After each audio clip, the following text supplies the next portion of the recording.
Assalamualaikum warahmatullahi wabarakatuh. Selamat datang di mata kuliah Oceanografi Fisika. Semoga dalam kondisi sehat dan semangat menjalani perkuliahan di semester ini.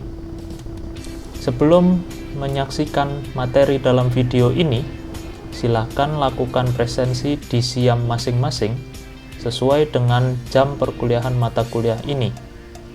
Dan berikut merupakan materi dalam pertemuan kali ini. Pertemuan kali ini kita akan membahas tentang mass, salt, and heat budget, and wind forcing. Dimana kita bisa lihat di RPS bahwa pertemuan ini merupakan pertemuan minggu kelima dengan topik bahasan mass, salt, and heat budget, and wind forcing, dimana referensi yang digunakan adalah buku Descriptive Physical Oceanography. Adapun tujuan pembelajaran yaitu mahasiswa diharapkan mampu menjelaskan conservation of volume and mass, conservation of salt, conservation of heat, beserta contoh wilayah perairan yang mengalami negatif dan positif balance. Adapun beberapa bahasan yang akan kita bahas di sini yaitu terkait conservation of volume and mass, conservation of salt, dan conservation of heat energy. Kita masuk ke conservation of volume and mass. Jadi ada prinsip kekekalan volume, di mana air yang mengalir ke dalam wadah yang tertutup dengan kecepatan tertentu, maka air akan mengalir ke tempat lain dengan kecepatan yang sama atau ketinggian di dalam wadah akan meningkat. Nah, jadi dari prinsip tersebut kita bisa melihat di gambar ini yaitu conservation of volume in a closed box. Jadi ada rumus VI ditambah R ditambah AP sama dengan VO ditambah AE, dimana bisa disederhanakan menjadi VO dikurangi VI sama dengan R plus AP dikurangi AE atau sama dengan F, dimana jika dilakukan di open ocean, jadi kalau tadi di tempat tertutup, nah kalau ini adalah di open ocean, maka rumusnya akan menjadi VO dikurangi VI sama dengan 0, atau bisa VO sama dengan VI, jadi yang masuk sama dengan yang keluar. Nah, itu prinsip volume. Jadi untuk radiasi, flux atau aliran, dan difusi, ada 3 cara untuk mengubah hal-hal yang ada di dalam lautan secara fisik, yaitu terkait radiasi, adveksi, dan difusi. Kemudian untuk conservation of salt, jadi kaitannya dengan salt atau kadar garam. Nah, jadi salinitas di laut memiliki variasi, di mana hampir tidak dapat diukur dengan tingkat perubahan jumlah total air di lautan.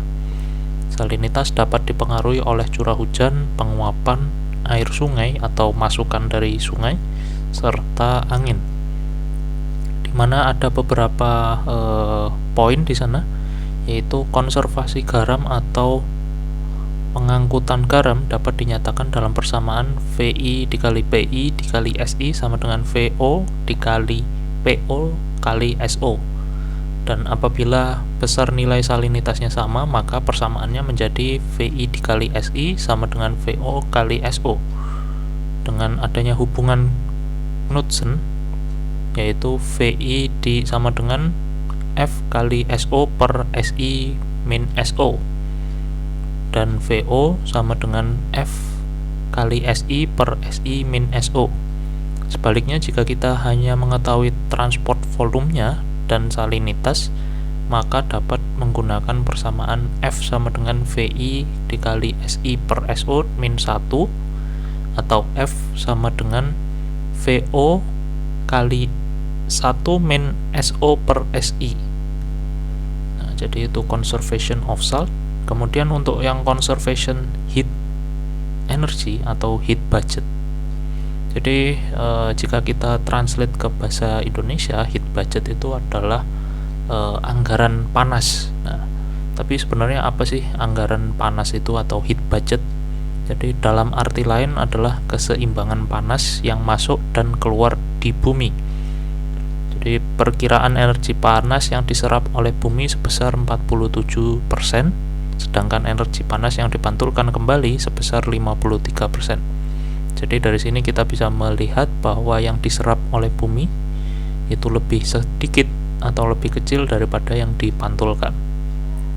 Kemudian ada statement bahwa the ocean heat budget consists of ocean heat gain and losses, including short-wave radiation from the sun, long-wave radiation from the ocean, latent heat flux, sensible heat flux, and heat transfer by currents. Nah, jadi ini banyak faktornya, yaitu gelombang pendek atau radiasi gelombang pendek dari matahari, atau radiasi gelombang panjang dari laut, kemudian ada latent heat flux, ada sensible heat flux, dan heat transfer atau perpindahan panas dari arus.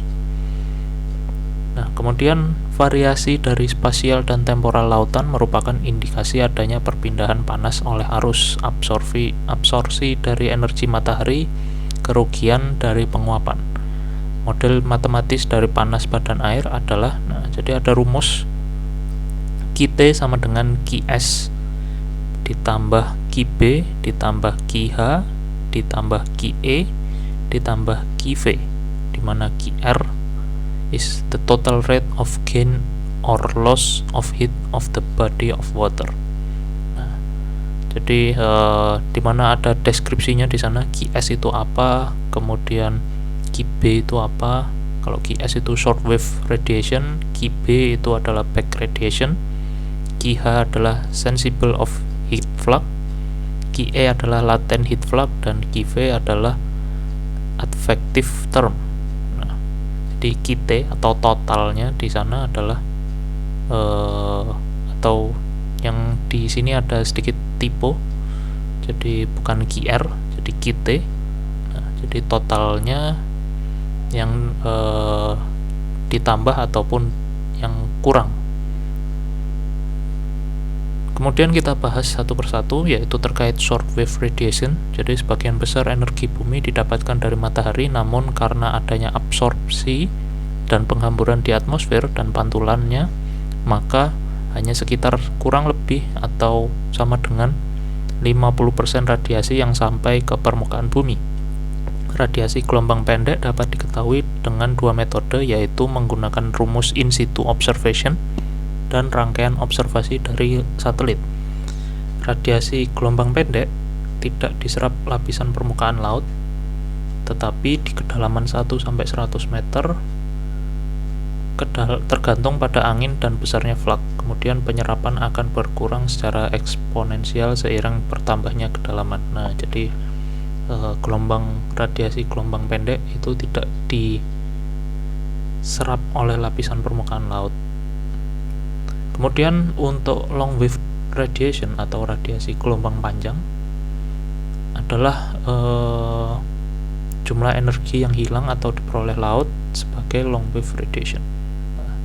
Jadi radiasi dalam heat budget ada namanya back radiation. Jadi perbedaan antara energi yang diradiasikan keluar dari permukaan laut dan long wave radiation diterima di tepi laut yang berasal dari atmosfer.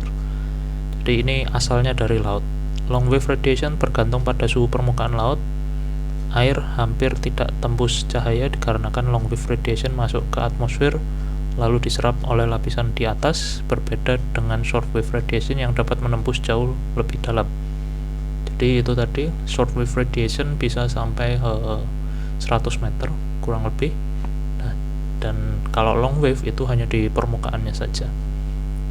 Ada namanya outgoing long wave radiation atau OLR, adalah total radiasi inframerah pada panjang gelombang 5-10 mikrometer yang lolos dari atmosfer bumi bagian atas ke luar angkasa. Sebagian besar energi long wave ini dipancarkan dari permukaan samudra, sedangkan sebagian lagi diemisikan oleh daratan dan atmosfer. Nah, berikut ada gambar. Jadi dimisalkan di situ adalah distribusi dari 10 unit radiasi yang dipancarkan oleh matahari. Jadi dari 100 unit itu yang sampai ke air itu hanya sekitar 48. Jadi ada yang menguap menjadi atom, ada yang dipantulkan langsung. Nah, dari 48 itu bisa tersebar lagi, jadi disebarkan oleh arus, kemudian dipantulkan menjadi long wave radiation dari bumi itu menuju ke angkasa atau space. Nah, jadi bisa lihat di gambar seperti itu, di mana variabel terbesar adalah radiasi gelombang pendek atau QS yang selalu positif karena merupakan masukan panas ke laut, sedangkan untuk QE bernilai negatif karena merupakan latent heat flood. Oke, kemudian kita akan membahas tiga contoh dari prinsip dua konservasi. Jadi kita bisa lihat di sini ada gambar satu dan gambar yang lainnya. Nah, yang pertama adalah terkait Mediterranean Sea atau Laut Mediterania. Ini adalah contoh dari negative water balance atau memiliki keseimbangan keseimbangan air yang negatif, di mana evaporasi melebihi presipitasi ditambah dengan masukan dari sungai. Jadi air asin lebih padat dan tenggelam di dalam Mediterania. Air yang lebih padat ini mengalir keluar dari Mediterania di bagian bawah dari ambang di Selat Gibraltar, menginjeksi air asin ini ke Atlantik Utara di kedalaman. Jadi salinitas di Laut Mediterania berada di antara 38 dan 39 PSU. Sedangkan contoh yang positif itu ada di Laut Hitam atau Black Sea. Jadi meskipun ini berbatasan dengan Mediterania, Laut Hitam adalah cekungan positif, di mana ada perolehan air tawar dari atmosfer, salinitas aliran air masuk kira-kira sekitar 35 PSU, dan yang keluar hanya lebih rendah, 17 PSU. Artinya ada aliran air tawar ke Laut Hitam dari kelebihan masukan dan curah hujan dibandingkan dengan penguapannya. Nah, jadi bernilai positif. Kemudian ada namanya salt and freshwater transport in the open ocean. Jadi laut tidak menjadi lebih asin dari waktu ke waktu di wilayah tersebut. Garam tersisa pada umumnya di laut. Secara global terjadi penguapan mencapai lebih dari 150 cm per tahun di setiap daerah subtropis Tenggara. Curah hujan tinggi di daerah tropis membawa udara naik dari sirkulasi Hadley di atmosfer. Nah, jadi kita sudah mempelajarinya di mata kuliah sebelumnya. Jadi penguapan dan curah hujan mempengaruhi total kadar garam dan bukan jumlah total garamnya. Nah, ini yang perlu digarisbawahi. Kemudian ada namanya geographic distribution and temporal variation of the heat budget term. Jadi ada namanya radiasi gelombang pendek atau GS, bergantung terutama pada garis lintang yang menambahkan 50 hingga 150 watt per meter persegi panas ke laut di garis lintang subpolar dan 150 hingga hampir 250 watt per meter persegi di subtropis dan tropis. Sedangkan radiasi gelombang panjang atau GB menghasilkan kehilangan panas dari laut. Meskipun ada beberapa radiasi gelombang panjang ke laut dari atmosfer, pusat kehilangan panas radiasi sekitar 50 watt per meter persegi di sebagian besar wilayah bumi. Fluk panas laten atau QE adalah komponen kehilangan panas terbesar di semua garis lintang. Ini terkuat di daerah subtropis dengan tutupan awan rendah di mana udara kering turun dari atas ke lautan. Dan yang terakhir ada fluk panas sensibel atau QH, biasanya merupakan komponen terkecil di sebagian besar lautan. Ini sedikit lebih besar di Atlantik Utara bagian barat dan Pasifik Utara bagian barat, di mana kehilangan panas laten juga besar. Kemudian bahasan yang terakhir terkait buoyancy flux atau aliran buoyancy. Aliran buoyancy di laut dipengaruhi oleh 3, yaitu densitas, massa air laut per satuan volume, kemudian heat flux atau aliran panas, aliran panas dan dingin di perairan, kemudian fresh water, aliran air tawar yang masuk ke laut.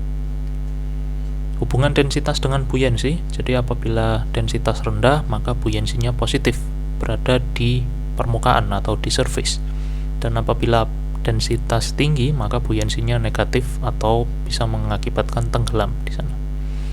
Wilayah yang positif di bagian tropis dan di wilayah ekuator Atlantik, sedangkan yang negatif adalah di wilayah subtropikal, subpolar utara Atlantik, dan laut Nordik.